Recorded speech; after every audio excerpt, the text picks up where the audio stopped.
За 2026 онд Чехэд ажил хөдөлмөр эрхлэлттэй холбоотой ямар шинэ хууль дүрмүүд гарч байгаа вэ гэдгийг одоо та бүхэндээ мэдээлье. Эхний хэсэг нь болохоор цалинтай холбоотой өөрчлөлтүүд байна. За энэ талаар бол би өмнө нь бас мэдээлж байсан. Хөдөлмөрийн хөлсний доод хэмжээ 1-р сарын 1-ээс эхлээд цагийн 134.4 крон болж байгаа бол сарын 22,400 крон болж нэмэгдсэн. За тэгэхээр хөдөлмөрийн хөлсний доод хэмжээтэй уялдаатай байдаг бусад төрлийн одоо тэтгэмж, хураамж гэх мэт юмнууд дагаад өснө гэсэн үг. За мөн ажил хөдлийн тэтгэмжийн хэмжээ өөрчлөгдөж байгаа. За энэ талаар ч гэсэн бас дэлгэрэнгүй өмнө нь ярьжсэн болохоор манай суугийн Сонноос подкастын 52 дахь дугаараас энэ мэдээллийг авах боломжтой. За дараагийн хэсэг болохоор орлогын татвар болон хөнгөлөлт бонустай холбоотой шинэ хууль дүрмүүд байна. Gym card эсвэл төрөл бүрийн ваучер зэргийн ажил олгогчоос өгдөг хөнгөлөлтүүдэд татвар ногдуулахгүй гэдэг заалт нь эдгээр хөнгөлөлт нь зөвхөн мөнгөн бус бэлгийн хэлбэрээр байх юм бол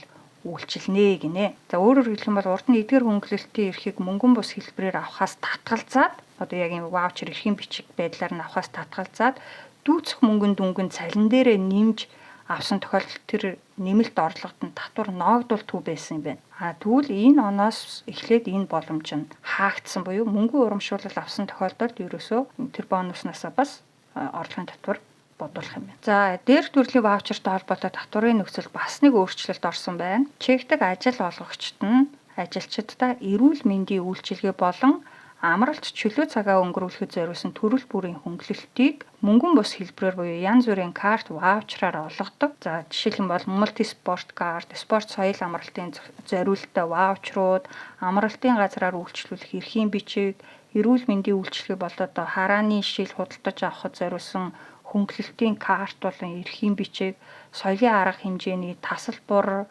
За тэгээ манайхны сайн мэддэг нөгөө Edenred, Sodexo, Plaxi гэсэн нөгөө юм Stravinky хөнгөлтийн картууд гэдэг ч тийм. За эдгээр нь хэдийгээр мөнгөн бус хэлбэрээр олгогддог орлого буюу одоо Непенешны PM гэж тооцогддогч харгалзах мөнгөн үнэлгээтэй байдаг. Одоо 100 кроны Stravinky гэдэг ч юм уу тийм. Цаанаа нэг мөнгөн үнэлгээтэй байгаа шүү дээ. Тэгвэл энэ мөнгөн үнэлгээнийх нь нийлбэр дүн хэд байхаас хамаарат дараах байдлаар татвар ногдуулна гэж байна. За үүнд эрүүл мэндийн бүтээгдэхүүн үйлчилгээнд зориулсан мөнгөн бус хөнгөлөлтийн нийлбэр мөнгөн үнэлгээ нь жилийн 48,967 кроноос давах юм бол амралт чөлөөт цагт зориулсан мөнгөн бус хөнгөлөлтийн нийлбэр мөнгөн үнэлгээ нь жилийн 24,484 кроноос давбал тус илүү гарсан дүнд нь орлогын татвар ногдуулна гинэ. За Чех улсад хүн амын орлогын албан татвар шаталсан хэлбэртэй байдаг. За тодорхой босго дүнгээс дээш орлоготой иргэд 23% татвар төлдөг бол тэр босго дүнгээс доош орлоготой иргэд 15% татвар төлдөг. За энэ заалтанд нь бол яг өөрчлөлт ороогүй боловч тэр нөгөө босго дүн гэдэг нь шүү дээ. Тэр нь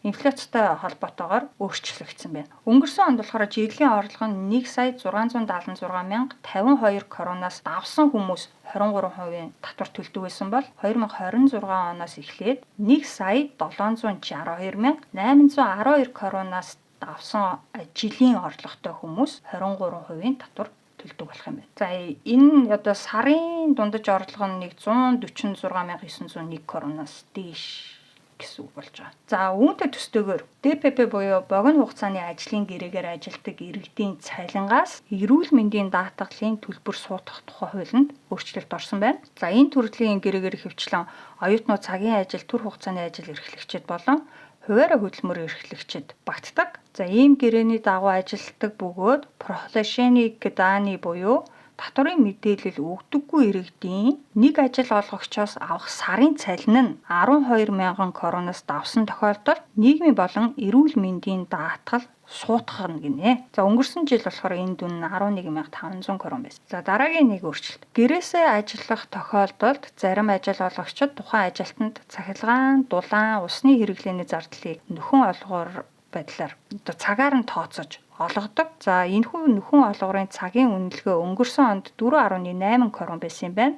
Энд болохоор 4.7 крон болоод 10 хөллөөр буурчээ. За дараагийн өөрчлөлт Stravenkovы паушал буюу хоолны талууны мөнгөн дүнгийн татвар оногддоггүй хэсэгт мөн өөрчлөлт орсон гинэ. Урд нь нэг ээлжийн хоолны талуун 116.2 крон хүртэлх мөнгөн дүнд татвар ногдуулдаггүй байсан бол за энэ дүн нь 128.8 крон болж нэмэгдсэн байна. За нэг ээлжийн хоолнд олгодог байгууллагаас ч олгодог мөнгөн дүн нь 128.8 кроноос дээш гарчих юм бол тэр зөрүү мөнгөнд нь орлогын татвар тооцох юм байна. За ажил хөдөлмөр эрхлэлттэй холбоотой хуулиудын өөрчлөлтийн дараагийн нэг дэд сэдэв болохоор бизнес болон хуваарь хөдөлмөр эрхлэгчидтэй холбоотой өөрчлөлтүүд байна. За энэ төрлийн хуулийн өөрчлөлтийг ярихаас өмнө та бүхэндээ ОСВЧ буюу хуваарь хөдөлмөр эрхлэлтийн талаар үндсэн ойлголтыг айгуу товчхон өгье. За хуваарь хөдөлмөр эрхлэхээр төлөвлөж байгаа хүмүүст магадгүй энэ хэрэг болох бах. Хуваарь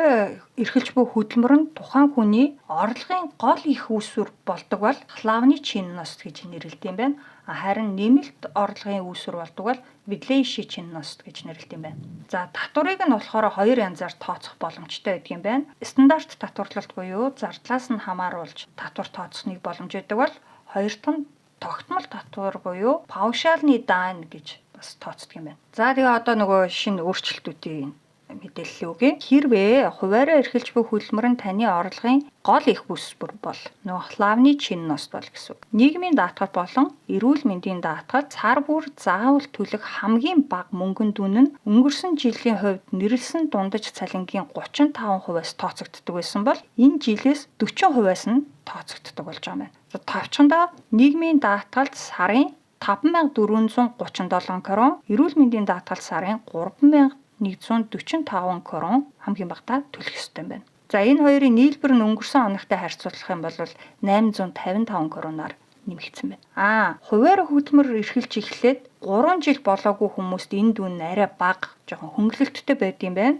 Нийгмийн даатгал нь болохоор энэ жилээс эхлээд сарын 3575 крон болсон бол эрүүл мэндийн даатгал нь 3306 крон болсон байна. За хэрэв хуваарь эрхэлж буй хөдөлмөр нь таны нэмэлт орлогын их үүсвэр бол буюу видлейши чинност бол тухайн үүсвэрээс олж буй бүтэн жилийн ашиг нь гэдэг нь одоо орлогоосоо зардлага хасаад гарч байгаа тоо тий. Ашиг нь 105,521 кроноос давсан тохиолдолд за жилд ийм гэхэр чинь сард дунджаар нэг 8794 кроны ашиг олдог бол гэсэн үг. Ашигынхаа 14.6%-тай тэнцэх дүнгээр нийгмийн даатгал 675%-тай тэнцэх дүнгээр эрүүл мэндийн даатгал төлнө гинэ. За энэ болохоор хуваарь хөдөлмөр эрхлэгчдийн нийгмийн даатгал болон эрүүл мэндийн даатгалтай холбоотой мэдээлэл л. Тэгвэл одоо болохоор орлогын татварын хувьд ямар өөрчлөлт орсныг мэдээлье. Татварыг нь болохоор хоёр янзаар тооцдог гэсэн чинь тэ. Нэг нь болохоор стандарт буюу одоо нөгөө хуваар тооцдог, нөгөөх нь болохоор тогтмол татвар буюу паушалны даан. Хэрвээ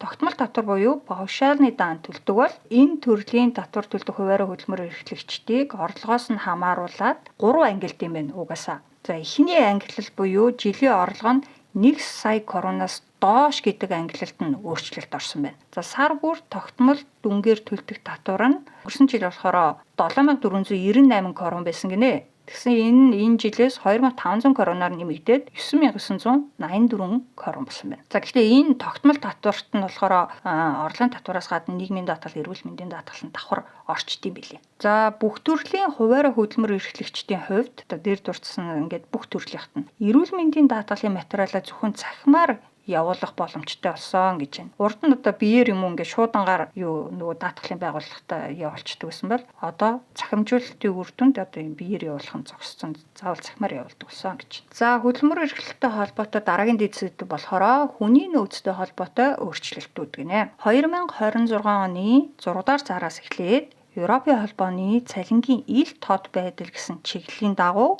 Чехийн хуулинд бас өөрчлөлт орсон байна. За ингэснээр ажил олгогч нь тухайн албан тушаалд олгодог цалингийн дээд доод хэмжээ ажлын зар дээрээ юм эсвэл ажлын ярилцлагын үед заавал нөгөө ажил горилогчид мэдэгдэх үүрэг хүлээж байгаа юм. За мөн ажил горилогчоос өмнөх ажилласаа авч байсан цалингийн түүхийг нь асуухыг хуулиар хоригддог болсон байна. Үүнээс гадна ажил горилогч нь тухайн компанид өөрийнх нь горилж буй ажлын байранд олгодог дундаж цалингийн дэлгэрэнгүй мэдээллийг авах хэрэгтэй болсон гинэ. Энэ нь юу гэсэн үг гэхээр одоо нөгөө яг тэр албан тушаал дээр өөр хүүстэй хүмүүс ямар цалин авдгийн зөрүү байд юм уу гэдгийг асууж мэдэх эрхтэй болсон байна. За 2026 оны 7 дугаар сараас эхлээд ажил олгогч нь шинэ ажилтныг ажиллаа эхлэхээс нь өмнө улсын системд бүртгүүлэх үүрэг хүлээх юм байна. Ажилтны цалингийн дээд хэмжээний мэдээллийг ажил олгогчийн сарын нэгдсэн тайлан буюу ЕМХ-зээр дамжуулан татварын алба, нийгмийн халамж, дотоод хэргийн яам гэсэн байгууллагууд дор бүр нь авдаг болох юм байна. За энэ тайланг цаг тухайд нь явуулаагүй тохиолдолд ажилтан, ажил олгогч аль нь торгуулнаа гэж. За ажил олгогч гэдэг ойлголт нь илүү өргөн хүрээтэй болсон байна. Ганц хүн ажлын байраар хангадаг байсан ч ажил олгогч гэж тооцогдно. Тэгэхээр та жишээлх юм бол доороо нэг хүн ажиллуулж байгаа бол бас энэ түрүүний дурдсан нөгөө цалингийн мэдээллийг нь цахим системээр дамжуулж мэдээлэх үүрэг хүлээнэ гэсэн үг. За тэгээд тэр ганц ажилтан заавал бүтэн цагийн ажилтан байх ч албагүй ДПП, ДПЧ гэсэн гэрээний ажилтан байсан ч гэсэн ялгаагүй нэ.